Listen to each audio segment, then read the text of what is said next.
Père et du Fils et du Saint-Esprit. Amen. De l'Évangile de Jésus-Christ selon Saint Jean au chapitre 17 au verset 1 à 11. En ce temps-là, Jésus leva les yeux au ciel et dit : Père, l'heure est venue. Glorifie ton Fils afin que le Fils te glorifie. Ainsi, comme tu lui as donné pouvoir sur tout être de chair, il donnera la vie éternelle à tous ceux que tu lui as donnés. Or, la vie éternelle, c'est qu'ils te connaissent, toi le seul vrai Dieu, et celui que tu as envoyé, Jésus-Christ. Moi, je t'ai glorifié sur la terre en accomplissant l'œuvre que tu m'avais donnée à faire. Et maintenant, glorifie-moi auprès de toi, Père, de la gloire que j'avais auprès de toi, avant que le monde existe. J'ai manifesté ton nom aux hommes que tu as pris dans le monde pour me les donner. Ils étaient à toi, tu me les as donnés, et ils ont gardé ta parole.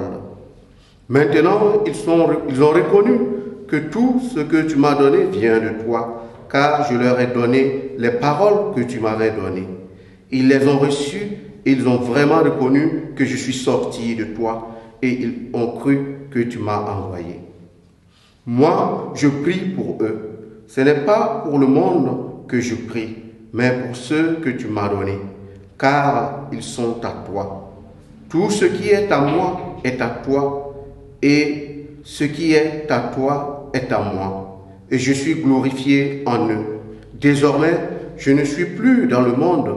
Eux, ils sont dans le monde, et moi, je viens vers toi. Acclamons la parole de Dieu. Louange à toi, Seigneur Jésus.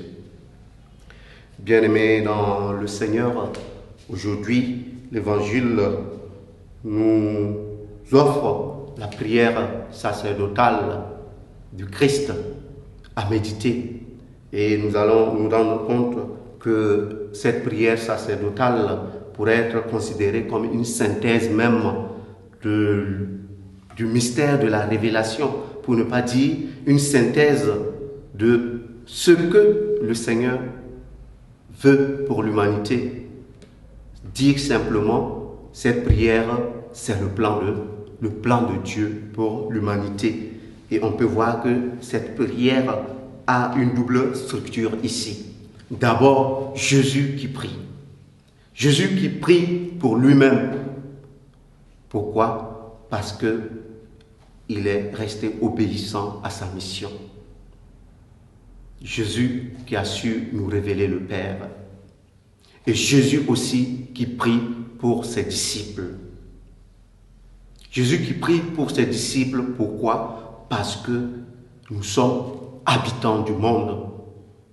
Et en tant qu'habitants du monde, nous aurons à traverser des réalités qui sont liées à notre être au monde.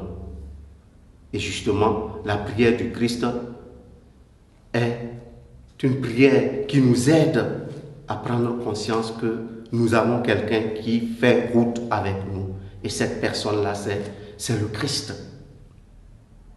Le Christ prie pour que, quand l'heure sera arrivée pour chacun, que nous puissions être disponibles à recevoir la grâce qui s'offre à nous, que nous puissions être disponibles à accueillir le Seigneur qui se donne à nous.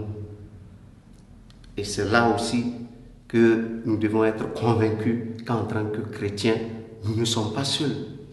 Si Jésus se fait intercesseur pour nous, c'est que nous devons être aussi dans la joie. Nous devons être dans ce qu'on pourrait appeler une confiance absolue à l'avenir, par-delà les épreuves, par-delà les difficultés. Pourquoi? Parce que nous avons un intercesseur qui est le Christ. Au cours de cette journée, nous allons demander au Seigneur qu'il nous aide en tant que disciples, que nous puissions accepter et vivre en cohérence avec ce que le Seigneur lui-même a dit dans sa prière. Il nous a enseigné la parole et nous avons accepté cette parole-là. Eh bien, que cette parole puisse se traduire dans l'aujourd'hui de notre vie, dans les réalités ordinaires de nos existences. Loué soit Jésus-Christ.